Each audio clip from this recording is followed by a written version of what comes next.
ইসলামের মধ্যে প্রতিশোধ নেওয়াকে আল্লাহ তাআলা বলেছেন হায়াত, জীবন। তাহলে আমাদেরকে যারা হত্যা করেছে, হত্যার বিনিময়ে হত্যা, তাদেরকেও ফাঁসি দিতে হবে। এটা হল ইসলাম। হ্যাঁ, আল্লাহ তাআলা অন্য আয়াতের মধ্যে মান কাতালা নাফসাম বিগাইরি নাফসিন আও ফাসাদিন ফিল আরদি ফাকান্নামা কাতালান নাসা জামিয়া ওয়া মান আহিয়াহা ফাকান্নামা আহিয়ান নাসা জামিয়া। কোন ব্যক্তি যদি অন্যায়ভাবে হত্যা করে অথবা জমিনের মধ্যে, দুনিয়ার মধ্যে ফিতনা ফাসাদ সৃষ্টি করার জন্য কোন যদি হত্যাকাণ্ড করে, সে যেন এক ব্যক্তিকে হত্যা করা মানে সারা পৃথিবীর সকল মানুষকে হত্যা করার নাম। আর কারণ যদি জীবন রক্ষা করলো হত্যা থেকে, তাহলে সে যেন সারা পৃথিবীর সকল মানুষের জীবন রক্ষা করলো, জীবন দান করলো। আল্লাহ রসুল বলেন লা জাওয়ালুদ দুনিয়া আহওয়ানু ইনদাল্লাহ মিন কতলে মুমিন।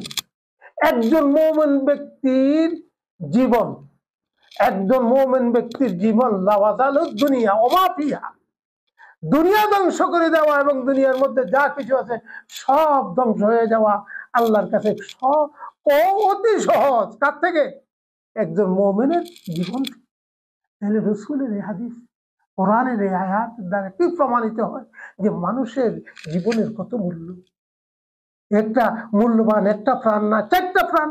এই যাবৎ দেখেন আমরা হেফাজত ইসলামের যারা আছি, জানেন 13 সালে জীবন দিয়েছি, রক্ত দিয়েছি, 21 সালে দিয়েছি, আবার 18 সালও দিয়েছি, এখন আবার 24 সালও দিলাম।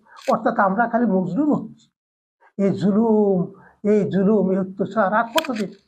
এই আফসার সাহেব, তিনি থাকেন ইন্ডিয়ার লোক, উনি আমাদের দেশে আসতে হবে, এটা কি? উনি না আসলে চলবে না। আরে উনি বিশ্ব আমির, কিসের বিশ্ব আমির? ধরলাম আপনারা উনাকে বিশ্ব আমির মানেন, বাংলাদেশের আমির কি আপনাদের? আপনারা আমির মানেন বলে আমির, তা আপনাকে বাংলাদেশে তো আমির নেই, বিশ্ব আমির আবার বিশ্ব আমির বিশ্ব নিয়ে থাকো বাংলাদেশে। ওনার মতো লোক আমরা পছন্দ করি না ওনাকে, কারণ উনি কিছু বিতর্কিত কথাবার্তা বলেছেন যেগুলা কোরআন হাদিস বিরোধী। এটা দারুণ দেবন, যে দেশে উনি বসবাস করেন, সে দেশের উনি বাসিন্দা, সে দেশের এই বিশ্বের বিখ্যাত আপনার বিদ্যাপীঠ দারুণ দেবন, সেখান থেকেও তার বিরুদ্ধে ফতোয়া দিয়েছেন এবং মন্তব্য করেছেন। তার এই বক্তব্যগুলো প্রত্যাহার করার জন্য বারবার বলেছেন, কিন্তু তিনি প্রত্যাহার করছেন না।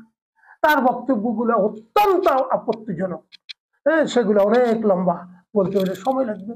তার এই বক্তব্যগুলো এই দেশের না সারা পৃথিবীর কোনো মুসলমান গ্রহণ করেন না। তাই তাকে ওই কথা থেকে ফিরে আসার জন্য বলা হয়েছে, তিনি ফিরে আসেন না।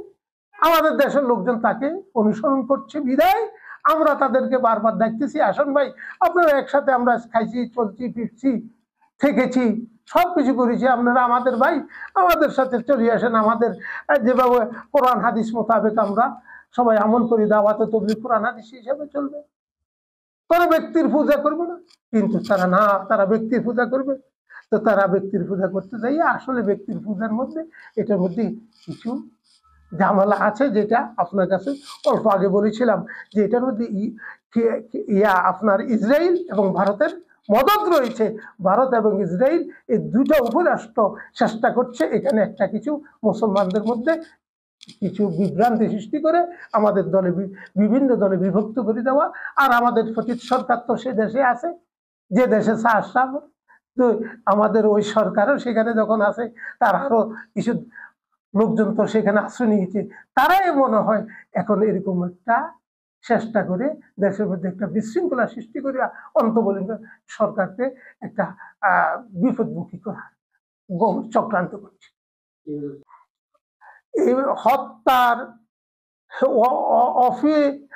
কাসাসে হায়াতুন ইয়া উলিল আলবাব, কাসাস মানে প্রতিশোধ নেওয়া।